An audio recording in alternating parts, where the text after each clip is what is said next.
Buenos días, buenas tardes, buenas noches. Este es Francisco Ruiz, hablando con ustedes de nuevo desde Boston, Massachusetts. Quiero que no perdamos de vista el propósito de esta serie de grabaciones de mi canal. La meta central es buscar lo que entendemos y se ha entendido a través de la historia como un ser humano. Esa es la meta global. Comenzamos discutiendo las diferentes maneras que nosotros usamos para adquirir conocimientos, o sea, lo que llamamos epistemología. Cubrimos la gran rama filosófica del racionalismo. En estos momentos estamos hablando de la filosofía de la mente y sus diferentes teorías. Como parte de la filosofía de la mente, o como una consecuencia de discutir aspectos de la filosofía de la mente, me he metido a estudiar la inteligencia artificial que tanta bulla está haciendo en estos momentos en todo el mundo. Ya grabé 2 episodios de esta materia describiendo de qué se trata. Este es el tercer episodio acerca de este asunto.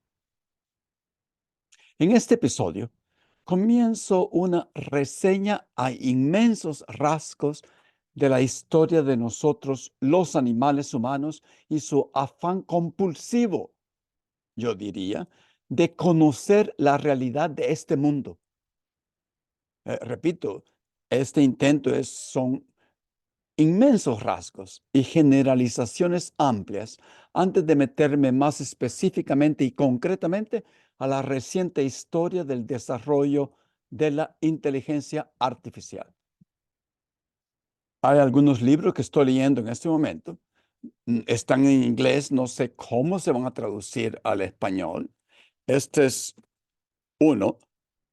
Dice The Alignment Problem, Machine Learning and Human Values. Yo lo tradujera como el alineamiento de un problema de alineamiento entre los valores humanos y el aprendizaje automático. Estoy leyendo otro y dice Literary Theory for Robots, teoría literaria para robots. Estoy leyendo otro que está escrito por Kissinger y otros. Kissinger se acaba de morir. The Age of AI, la época o la era de la inteligencia artificial. Tengo otros, pero estos son los que estoy leyendo en este momento, publicados hace 3, 4 meses, uno tal vez el año pasado. Espero que los traduzcan al español. Ahora, los títulos son bien atrayentes y tal vez tenga tiempo de hacer un resumen de estos libros. Comienzo con la breve historia. Bueno, tal vez no breve, voy a hacer 2 episodios. A través de la historia, nosotros los seres humanos hemos luchado por entender en su totalidad algunos aspectos de nuestras experiencias, de nuestras vivencias, de nuestro entorno y de nuestra relación con la naturaleza, que es inescapable.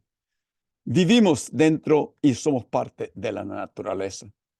Parece que cada sociedad, cada comunidad, cada em, pueblo y en cada momento pivote en la historia, se ha preguntado cuál es la naturaleza de la realidad de las cosas. Y nos seguimos preguntando la misma pregunta. Yo creo que va a ser para siempre. ¿Cómo pudiéramos entender al mundo externo? ¿Cómo pudiéramos predecirlo? ¿Cómo pudiéramos moldearlo? ¿Cómo pudiéramos moderarlo? Siempre hemos producido una respuesta porque somos muy orgullosos. No nos hemos quedado callados como seres humanos, aunque haya resultado esta respuesta muy temporaria. Las civilizaciones de la antigüedad hasta el momento han creado sus propias ideas, sus propios ajustes con el mundo externo. En el centro de todo esto ha sido el concepto que nuestras mentes le han dado a nuestra relación con la realidad de las cosas. O sea, le hemos puesto mucha atención a la capacidad de nuestra mente a entender su ambiente, a entender el mundo que le rodea y también la necesidad que tiene de ser llenada con entendimiento. Yo le llamo una compulsión que tenemos para ser llenados con entendimiento. Pero al mismo tiempo, nosotros hemos sido limitados por esta mente, por ese entendimiento de las cosas. Ese entendimiento de la realidad siempre ha sido provisional y lo seguirá haciendo, como sigo repitiendo en este canal.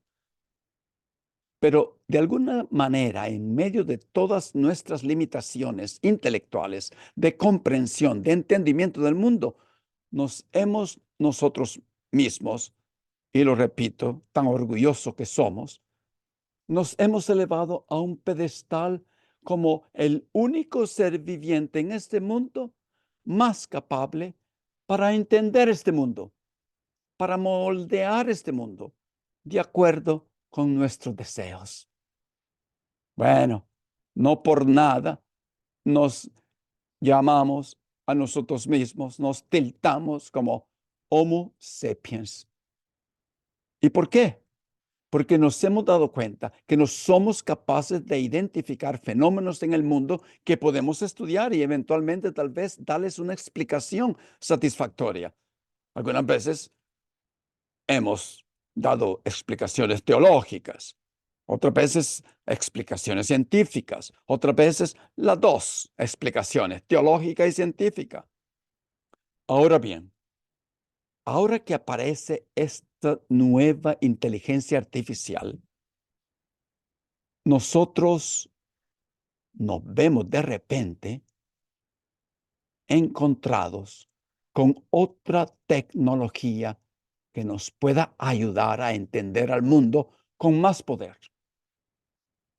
Para mejor entender lo significativo que esto es, repito, de la inteligencia artificial generativa, voy a hacer un recuento rápido, burdo, muy general de nuestra historia epistemológica, de nuestra historia de nuestros pensamientos, del pensamiento humano. O sea, esos momentos claves cuando pensamos haber entendido aspectos de la realidad. Para aquellos que ya han estudiado filosofía, este recuento ya les parecerá bastante repetitivo y aburrido, pero yo necesito hacerlo para toda mi audiencia. Comencemos. Estamos hablando aquí de grandes cortes o grandes épocas nombradas por los historiadores. Comenzamos con las civilizaciones clásicas. Saltamos a la Edad Media en el Occidente. Después nos encontramos con el Renacimiento, hasta llegar a la época moderna y en estos momentos a la época contemporánea. Estas épocas construyeron sus propios conceptos de lo que se entiende por un ser humano, cómo éste cabe en su grupo o sociedad, cómo éste cabe en el mundo.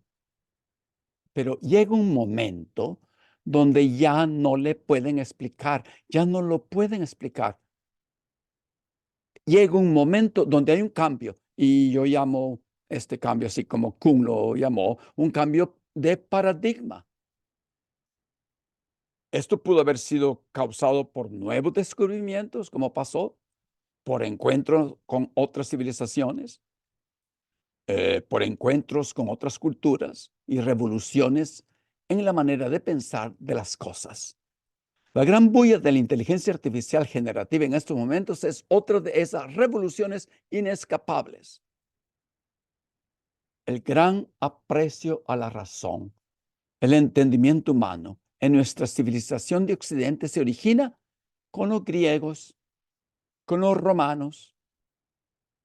Estos vieron a la búsqueda de conocimiento, a la búsqueda de la verdad como el culmen del desarrollo del individuo y del bien común de la sociedad. Tengo que mencionar aquí lo que ya cubrí cuando hablamos del racionalismo de Platón. Específicamente, hago alusión a la alegoría de la cueva, porque es el momento central de lo que estoy hablando. Los seres humanos eternamente buscaremos alcanzar la perfección de esas formas de las que habla Platón, esas ideas universales y eternas, aunque nunca lo logremos. Siempre intentaremos seguir a ese que se escapó de la cueva para finalmente ver la luz. Los griegos firmemente creían que usando disciplina y la razón eran los instrumentos más poderosos para entender la realidad de las cosas. Aunque ya se daba por entendido que lo que observábamos era solamente una reflexión, una mueca de las formas eternas de la que habla Platón. Pitágoras, que muchos nosotros lo encontramos casi en la escuela elemental, en la primaria, tal vez en el plan básico. Pitágoras optó por las matemáticas para entender la armonía de la naturaleza. Otro de los primeros filósofos, antes de Sócrates, llamado Tales de Mileto, desarrolla un método comparable al actual método científico que usamos. Por supuesto, las grandes luminarias como Aristóteles decide clasificar nuestros conocimientos. Ptolomeo se concentra en la geografía. Lucrecio, en su obra La naturaleza de las cosas, expresa un convencimiento que nosotros podemos entender la esencia del mundo. Todos estos griegos, todas estas grandes luminarias, pavimentaron el camino para el futuro desarrollo de nuestros conocimientos, de nuestras invenciones, de nuestras grandes metrópolis. Pero a pesar de todo esto, habían fenómenos que eran amenazantes e importantes que la razón no podía explicar. Y estos griegos y romanos tuvieron que inventarse los dioses del Acrópolis. Se tuvieron que inventar esos dioses del Elíseo para rendir una explicación satisfactoria. Ahora bien, de repente, ¿qué pasa? Bueno, tal vez no de repente, gradualmente. Llega el cristianismo con un solo Dios y promulga que esos fenómenos eran divinos y solamente se podían explicar a través de la adoración de un solo Dios.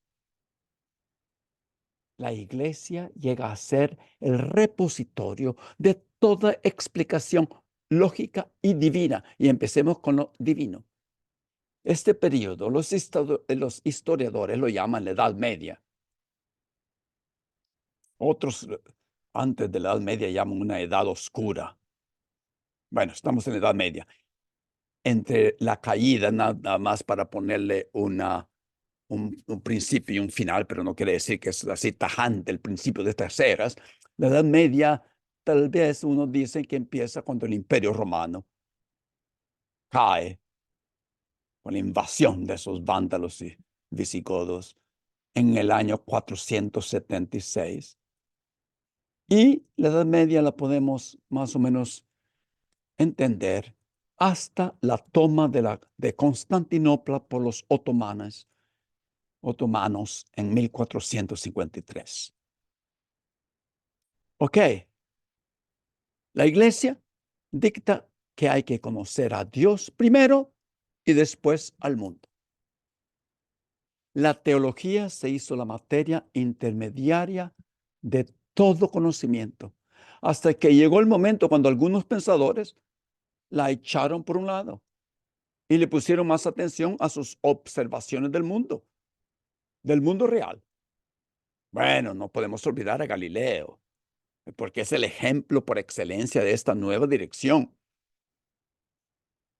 Yo estudié la filosofía escolástica en el seminario, la misma que prevaleció como el pensamiento cristiano que integraba la fe, la razón y los mandamientos de la iglesia, incluyendo su política para gobernar este mundo durante la Edad Media.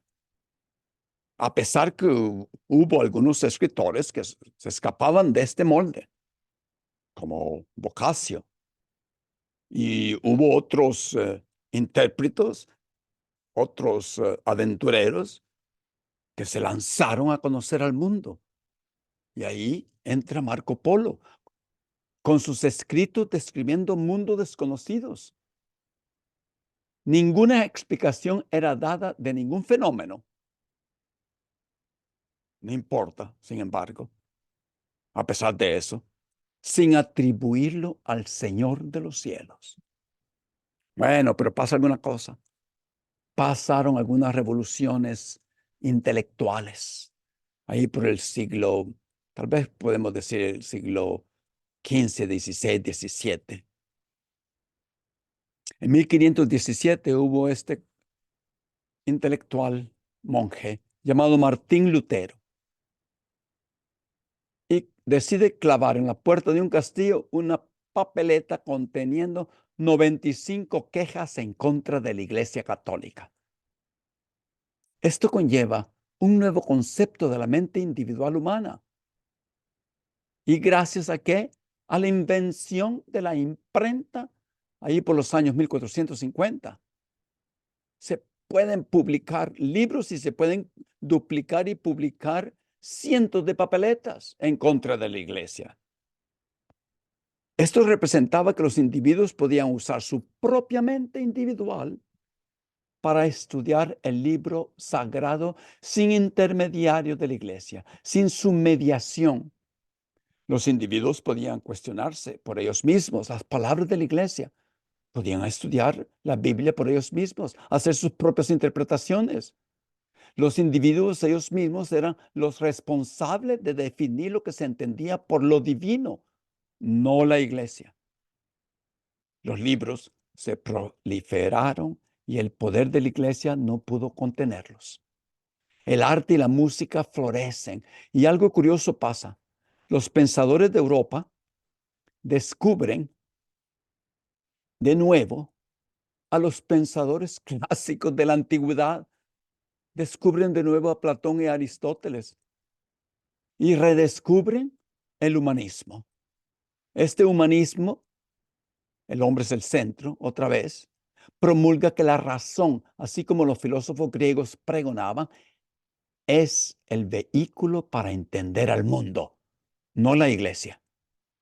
Las virtudes no se cultivan con la religión, se cultivan a través del arte, la música, la escritura, la retórica, la filosofía, la política. Los nuevos santos no eran Santa Ágata o Santa Elena, ni quién sé yo, Francisco de Asís. Los nuevos santos eran Miguel Ángel, Leonardo y Rafael. Ese humanismo cultiva el amor por la lectura y el aprendizaje. Una apertura comienza en estos siglos cuando los europeos se lanzan a la exploración geográfica del mundo. Por supuesto que al principio de esto entra el conocido, celebrado y maldecido individuo llamado Cristóbal Colón. El encuentro con las culturas indígenas de las Américas suscita varias preguntas para aquellos que querían pensar, varias preguntas existenciales causadas por nuevos aspectos de la realidad, sociedades con dioses diferentes, historias divergentes, sistema económico diferente y complejidad social diferente. ¿Cómo era posible que estas sociedades indígenas se han desarrollado sin el cristianismo, sin influencia de lo que se consideraba ser la cima del desarrollo humano, lo cual para estos era la civilización europea? Algunas veces, como es el caso de los aztecas, sus ceremonias religiosas, su sistema político y estructura social eran muy comparables a las de Europa de aquel tiempo. Entonces la pregunta que se hacían algunos intelectuales o los que ponían atención o aquellos que reflexionaban estas, eran esas culturas divergentes con su entendimiento de la realidad legítimas y válidas. Las mentes y las almas europeas operaban, funcionaban siguiendo los mismos principios y leyes de esas otras culturas encontradas en Latinoamérica y en China. ¿Estaban estas nuevas civilizaciones esperando que los europeos concedieran la existencia de nuevos aspectos de la realidad, revelación divina, progreso científico, para que despertaran a la verdadera naturaleza de las cosas? ¿O estas civilizaciones habían estado siempre participando en la misma experiencia humana, respondiendo a su propio entorno e historia y desarrollando paralelamente a los europeos sus propias adaptaciones a la realidad relativamente hablando, con logros relativos? Bueno, casi todos estos europeos, insensatos, como ya sabemos, que se toparon con otras civilizaciones, concluyeron que esas civilizaciones no tenían nada que aportar al desarrollo humano. Pero aunque no quisieran, sin quererlo, sus propias mentes se comenzaron a abrir y comenzaron a pensar no solamente en los europeos, comenzaron a pensar que tal vez había una humanidad colectiva, universal, y comenzaron a pensar que tal vez habían derechos humanos.